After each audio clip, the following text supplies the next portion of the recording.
Salut les no-codeurs, moi c'est Romain Elias, un passionné d'IA et de no-code depuis un bon moment déjà. Tu l'as bien vu la semaine dernière, l'épisode 0 pour la découverte d'Airtable.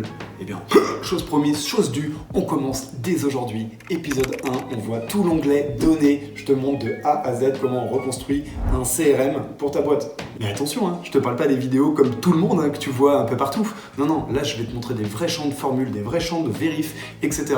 Donc accroche-toi, on découvre tout ça ensemble dès maintenant. Et attends, avant que tu commences, si tu as envie de tout récupérer, les formules, tout ce que je te donne, etc., tu vas aller chercher dans la communauté. Oui, ma communauté à moi, IA et No-Code Academy. Tu cliques dans le lien dans la description et tu rejoins. C'est gratuit, fais-toi plaisir. Tu te trouves directement sur mon écran et comme vous pouvez le constater, on n'est pas du tout sur Airtable. Non. On va d'abord conceptualiser son idée avant de se mettre au travail. On va pas partir dans tous les sens, on est product builder, donc on sait ce qu'on fait, on sait où on va, et pour être sûr de ça, on va schématiser sa pensée. On va la conceptualiser.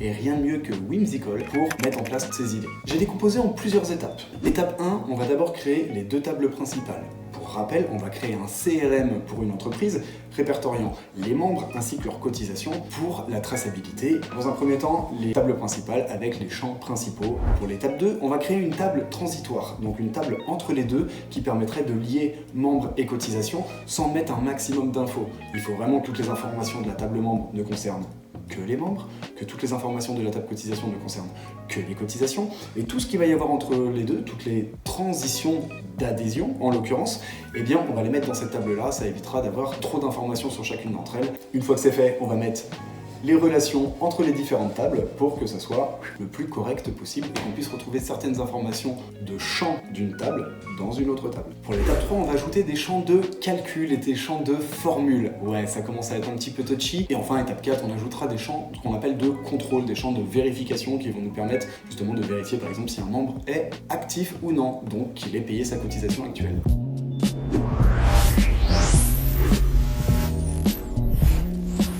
Ainsi, débutons par l'étape 1. Comme tu peux le constater, c'est écrit un petit peu bizarrement. C'est ce qu'on appelle une convention de nommage. Aujourd'hui, on va écrire en snake case. Et c'est quoi le snake case en fait? Ça permet d'avoir une convention de nommage précise. On nomme précisément ces champs pour éviter qu'au moment où on met en place de l'automatisation, ça bug dans tous les sens. Ça veut dire qu'il n'y a pas d'espace, on met des underscores à la place, on commence par une majuscule, on n'en met plus après, et enfin, pas d'accent s'il vous plaît, et pas de pluriel inutile, ok? On fait très attention à ça, si on est bon, ça se voit au premier coup d'œil sur sa base. Une fois sur Airtable, on va d'abord commencer par créer un nouvel espace de travail. Donc on va faire plus ici, on va l'appeler Airtable mini-série no-code. Parce que oui, on va faire la même chose avec l'IA sur la chaîne principale. On va refaire exactement la même base, mais beaucoup plus rapidement. Alors tu pourrais te dire, ouais mais c'est inutile du coup cette vidéo. Pas du tout, si tu sais pas ce qui se passe, tu ne peux pas corriger. La vérification humaine est indispensable. Et tous ceux qui diront que c'est l'IA qui fait tout, c'est des bolos. Ensuite, on va cliquer sur créer, donc on ne va pas créer avec Omni, qui est l'IA intégrée de Airtable, mais on va créer notre propre application. En arrivant, vous pouvez constater qu'il y a déjà une table qui a été créée. On va leur refaire, c'est fait automatiquement. Donc d'abord, on renomme la base. On va mettre du rouge, un petit icône pour que ce soit joli, et après ça, on est bon. Donc là, on voit, tac, ça a été fait. La table est déjà nommée table 1, ça ne nous convient pas. On va l'appeler membre. Donc pour ça, double-clic dessus, et on va la renommer. Majuscule au début, et pas de majuscule après. Et pas de S, s'il vous plaît. Ça concerne un membre à la fois. D'accord? Chaque ligne est un membre. Ici, que ça corresponde bien. Donc là, je vois que c'est membre. Donc comment souhaitez-vous nommer chaque entrée? D'accord? Chaque entrée, c'est une ligne, simplement sur le tableur. Donc on va bien l'appeler membre. Et à partir de là, on va pouvoir commencer à créer ces champs. Donc le premier champ, nom, name, ça ne me convient pas. On le renomme simplement en français. Le deuxième, on va l'appeler prénom. D'accord? Donc ici, on ne va pas mettre un texte long, on va mettre texte en une seule ligne, sans accent bien évidemment. Deuxième chose, regardez, on peut, ce qu'on va faire, c'est qu'on va récupérer l'onglet qui est ici, on va le faire glisser à droite, on le percute sur le côté pour scinder l'écran en deux. D'accord? Et ensuite, à côté, je vais mettre mon Whimsical pour pas m'y perdre et aller beaucoup plus vite. Donc, j'ai déjà tout conceptualisé, donc nom, prénom, on regarde ici, téléphone, tac, copier, on l'ouvre ici, CTRL V, on va pouvoir le changer en numéro de téléphone, ici, ou alors tu peux mettre un texte sur une seule ligne, ça dépend ce que tu veux. Donc voilà, enregistrer. Ensuite, on aura email, tac, ici, on va mettre un champ email, encore une fois, tu peux mettre un champ texte sur une seule ligne si tu préfères, adresse email, enregistrer, adresse,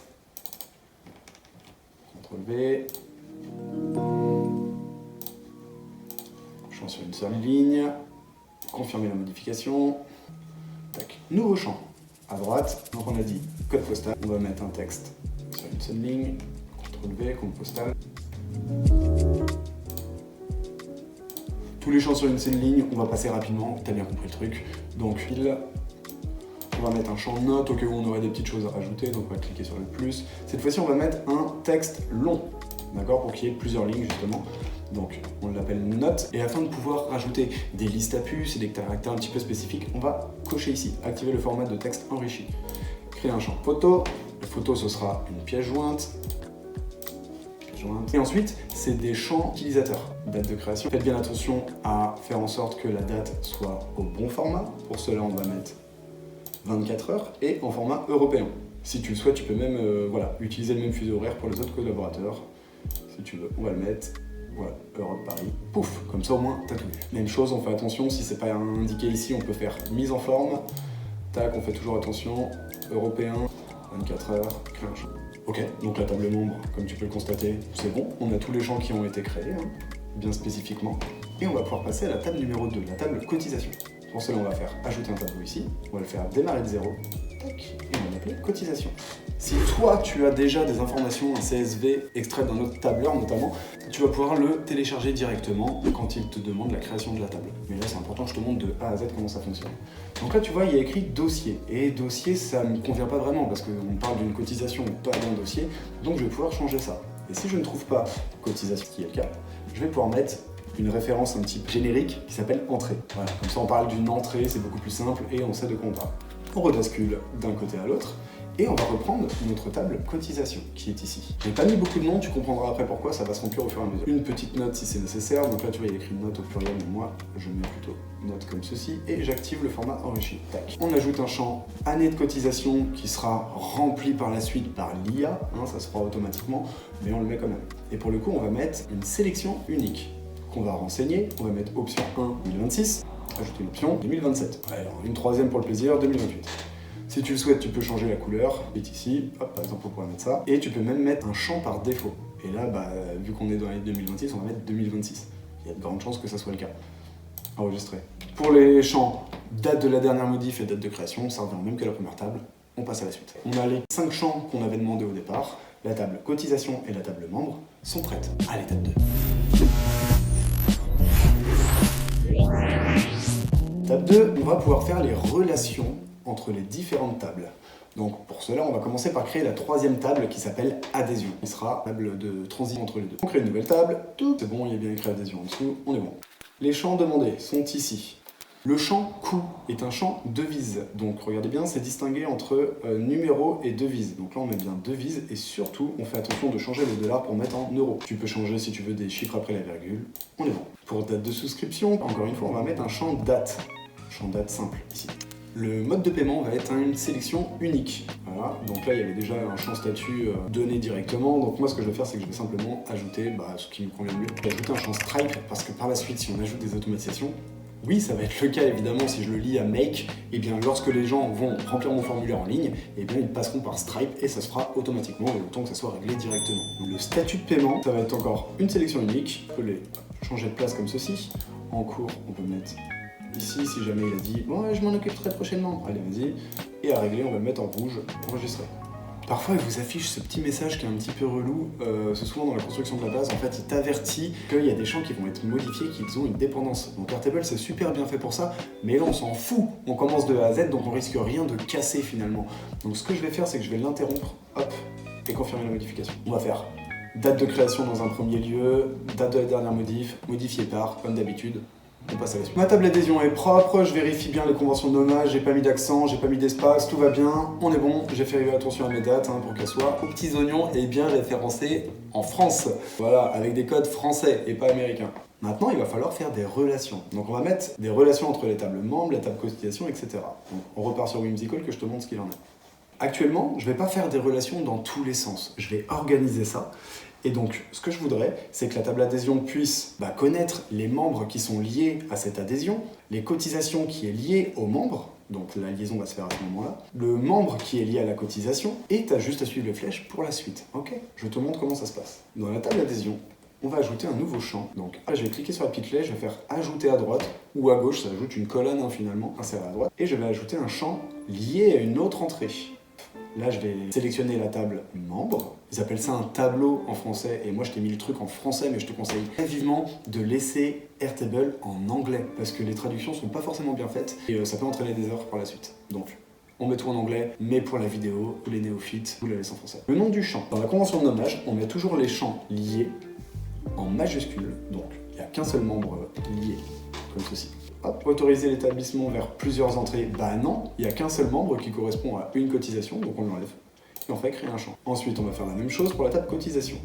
Insérer à droite, toujours aligner notre table, cotisation, en majuscule. Encore une fois, il n'y a qu'une seule cotisation liée. Lorsque tu fais une liaison, ça crée un champ automatique dans la table qui est liée. D'accord? Et là, ça ne nous intéresse pas, donc on va pouvoir le supprimer. Ou alors, pense à les renommer si tu veux le garder. Insérer à droite, toujours lié à une entrée, on va l'appeler cotisation liée, le coup il y a toujours une seule entrée, et il ne nous restera plus que faire la table cotisation. On va voir tout à droite s'il nous a pas rajouté des champs, et bien si, on a fait une liaison juste avant avec la table membre, et comme tu peux le voir, c'est écrit membre ici. Mais ça respecte pas les conventions de nommage. Et là on a donc mis tous nos champs liés. Voilà. Et à partir de là, on va pouvoir faire des recherches sur les tables pour récupérer certaines informations qui sont dans d'autres tables. Okay, donc tu ne peux pas le faire avec d'autres espaces de travail. Tu sais, là on est dans la mini-série Airtable No Code et toutes les liaisons qu'on va faire ne concerneront que cette base-là. On ne pourra pas aller dans un autre espace de travail. On va se faire des champs de recherche. Les champs de recherche, comme je te disais, c'est des liaisons supplémentaires. Donc ici, on va insérer à droite une recherche. Tac. La recherche, on va l'appeler statut de paiement LK. Je mets le suffixe LK pour dire que c'est un lookup, donc une recherche. C'est important, comme ça, au premier coup d'œil, quand tu regardes tes champs, tu sais à quoi ça correspond. Ok, tu sais que c'est un champ lié. Où va s'effectuer cette recherche? Eh bien, cette recherche, on va la faire dans la table adhésion. Et dans la table adhésion, on va chercher le champ nécessaire, qui est le champ statut de paiement. Créer un champ. Et là, est-ce que je peux lier à plusieurs entrées? Non, toujours pas. Il n'y a qu'un seul statut de paiement, donc on fait toujours liaison vers une entrée. Pour te montrer que ça fonctionne bien, dans la table adhésion, je vais rajouter ici, sur statut de paiement, à régler. Je vais l'appeler blabla. Je retourne sur la table cotisation. Ici, je vais ajouter la liaison. Donc l'adhésion qui est liée. Ah, blabla, elle est ici. Tac, je la mets et automatiquement, ça va montrer le statut qui était sur la table adhésion. Puis c'est génial! On retourne sur Whimsical, on vérifie bien qu'on a rajouté tous les champs. Donc là, il n'y a pas d'autre LK. Ici, statut de paiement LK. Et bon, on l'a déjà fait. On peut passer à l'étape 3. C'est parti. Yes! Là, on parle. Je te conseille de bien t'accrocher. Si tu veux, tu crées d'abord la première partie et on passe à la suite après. Parce que là, va falloir suivre. Tous les champs où il y a écrit FX, ce sont les champs qu'on va calculer. Donc il y en a un là, il y en a quelques-uns ici, et il y en a un ici également. Et on va créer tous ces champs. On va commencer par nom complet FX. Tu vas comprendre pourquoi. Je suis sur la table membre, ici. Actuellement, mon champ principal, donc le champ qui est à gauche, qui ne bougera jamais lorsque je déplace ma timeline, sera nom. Mais moi, j'ai pas envie. Donc je vais créer un nouveau champ, qui va être un champ de formule. Donc ici, formule. Je vais l'appeler nom complet FX. Et ce que je vais faire, c'est que je vais mettre ici une formule qui va récupérer le nom, le prénom et me l'afficher correctement. Et on le mettra en champ principal. Et donc voici la formule.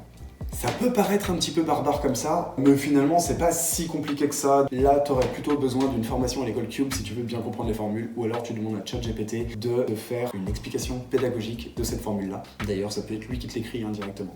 Faites bien attention au nommage des champs qui sont à l'intérieur. Ça concerne bien ici nom, c'est écrit nom, prénom. Si jamais j'avais écrit ça comme ceci, ça ne fonctionnerait pas, d'accord? Parce que le champ est mal nommé. Il faut bien, le nommer correctement. Et lorsque je vais faire créer un champ, eh bien je vais avoir nom complet ici. Je vais le récupérer, le faire glisser jusqu'au champ principal pour remplacer le champ et modifier le champ principal. Tac. Pour te montrer que ça fonctionne bien, en nom on va mettre Elias Romain, et comme tu peux le voir, nom complet, Elias Romain. Et oui, en un coup d'œil comme ça, on sait où on est, et si je change, et s'il y a deux personnes qui ont le même nom, prénom, bah au moins on se perd pas, d'accord? C'est vraiment écrit comme il le faut. Donc on va faire ça pour quasiment chacune des tables avec un nom, un champ principal finalement calculé. Ensuite, toujours dans la table membre, j'ai une formule ici qui s'appelle Email Normalize FX. Alors pourquoi j'ai fait ça? Parfois, il se peut que les emails soient mal écrits ou qu'il y ait un espace en trop et qu'en fait ça pète le tout. Donc moi ce que je fais, c'est que je crée un champ de calcul qui va normaliser ce champ email. Et on va le faire pour l'adresse, pour l'email et pour le numéro de téléphone. Insérer à droite, un champ formule. Et voici la formule. Si tu souhaites, tu peux ajouter une description pour ne pas t'y perdre et pour que l'IA, si elle vient contrôler ta base, puisse se repérer aussi. Donc je te conseillerais toujours d'ajouter des descriptions sur les champs de formules lorsque tu sais pas trop à quoi ça correspond, parce que des fois on n'est pas toujours le nez dans sa base et c'est important de bien faire les choses pour se repérer par la suite. Donc là par exemple on pourrait dire normalisation de l'adresse mail. Et vu que c'est un champ automatique, moi ce que j'aime bien c'est rajouter des petits symboles qui permettent directement visuellement de bien comprendre ce qui se passe. Donc pour les champs automatiques comme celui-ci, eh bien je rajoute un petit éclair comme ça. Ouais, c'est mieux. Et ensuite, lorsque tu passeras sur ta colonne, donc sur ton champ, ici, tu as un petit i qui s'est affiché, et tu vois, rien qu'en passant comme ça, normalisation de l'adresse mail. Ok, ce champ il sert à ça, et il y a le petit éclair qui te permet de te dire, c'est un champ automatique, ne pas mettre le nez dedans. Donc on fait la même chose pour le numéro de téléphone, comme je te l'ai dit. C'est le champ de formule le plus simple possible. Après, il y a moyen de partir dans des gros délires. On corrigera pas tout, mais au moins ça évitera un certain nombre d'erreurs. D'accord, ça enlèvera les plus, les trucs comme ça, et c'est déjà pas mal. J'ai pas envie de vous faire une vidéo trop compliquée, donc on va rester quand même assez simple. Cette fois-ci, adresse complète et fixe. Et là, ça va faire la concaténation de adresse, code postal, ville, etc. pour qu'il y ait tout dans un seul et même champ. Bah, comme ça, quand tu fais de l'automatisation, tu viens récupérer un seul champ d'être obligé d'en utiliser 3. Si tu ne vois pas ta formule, tu peux l'agrandir comme ceci en tirant sur le coin et pense bien à renommer comme il faut les différents champs pour que ça corresponde bien à ta table. T'oublies pas, il faut que ça soit bleu pour correspondre au bon champ entre les accolades. Et c'est beau. Très bien, on commence à être pas mal. Donc là, on a fini tous les champs qui étaient à faire, les champs de formule dans la table membre. J'espère que c'était pas trop dur pour l'instant. On continue, accroche-toi bien, on va au bout. Je te montre pas de la merde, d'accord? Ouais, je te montre des trucs carré et digne d'un product builder. Ouais, les formations génériques à Airtable où on t'apprend simplement à faire la même chose que sur Notion, ça n'a pas d'intérêt. On est sur Airtable, on le fait bien. Ok? Et je compte sur toi. Si actuellement tu passes une certification à l'école Cube, je veux que tes champs soient normalisés. D'accord? Tu viens sur cette vidéo, tu pompes tout ce qu'il faut et tu me fais ça au propre. Surtout les conventions de nommage. C'est le truc que je rectifie le plus souvent. Ah oui, et j'allais oublier, il y a encore un petit dernier qui est là, qui peut être utile dans certaines conditions, t'es pas obligé de le faire. C'est un champ qui peut être calculé automatiquement lors des automatisations, mais j'aime bien l'ajouter moi quand même. C'est un champ de formule qui s'appelle IDFX, voilà, et qui permet de calculer l'ID, donc l'identifiant finalement, de cette ligne, d'accord? Pour ne pas se tromper. Parce qu'un nom, prénom, ça peut être sur 2 personnes différentes, alors qu'un ID, il va être simple et précisément sur cette ligne-là. Donc sur cette entrée. Hyper facile pour celui-là, t'as juste à taper ID et il va te proposer ce qu'il faut. Record ID, tac, tu fermes la parenthèse, sinon ça marche pas. Crée un champ. Hop, regarde, masquer le champ. Cotisation, on passe à la suite. J'ai qu'un seul champ formule à faire et c'est cotisation titre fixe et ça va être donc le champ principal de notre table. Au lieu de l'appeler nom, t'as vu je l'ai rayé ici, et bien on va supprimer ici, tac, on va changer, on va mettre une formule, on va le renommer, c'est une formule un peu barbare, oui. Je te les expliquerai pas, me demande pas. Là actuellement ça ressemble pas à grand chose, bah tout simplement parce qu'il n'y a aucune valeur d'indiquer ici. Mais tu vas voir qu'au fur et à mesure que tu vas le faire, ça fonctionnera. On va rajouter quelques infos si tu veux, comme ça tu le sauras. Pour la cotisation par exemple, ici on peut mettre le membre lié, il y en a qu'un, donc c'est Elias Romain. Tac, ouais c'est pas mal. Et ça permet de donner un nom qui évite d'être trop générique et qui soit extrêmement précis pour la suite. Ce qu'on appelle des clés finalement. Je sais, ça fait beaucoup d'informations, mais t'es là pour ça, te plains pas, dis merci. Et en commentaire en plus. Oui, ça boostera la vidéo et ça permettra aux autres de ne pas faire les mêmes conneries. Et on va faire la même chose, donc pour la table, adhésion ici, on va changer le nom principal, on va l'appeler clé membre ADFX. Voilà, j'ai ajouté la date, tac, ça fait un truc un petit peu barbare, mais donc ça va concaténer la date, le record ID et le membre lié, comme ça on a vraiment une complète, on sait exactement sur qui on est, sur quoi on part. Et pour te montrer, hop, on va ajouter un membre lié ici. Voilà, comme ça on a une clé très précise. Voilà, qui résume le nom, prénom, la date de souscription et l'ID également de l'entrée. Bref. Étape 3, c'est fini! Ça va déjà beaucoup mieux, la table commence vraiment à ressembler à quelque chose. On passe à la suite.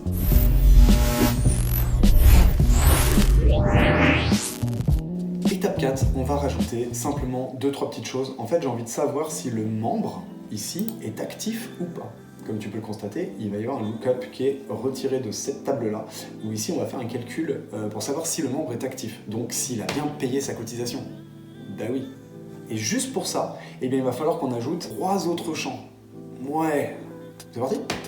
Donc on va dans la table cotisation, tac, on va créer des nouveaux champs, comme je le disais, des champs de formule.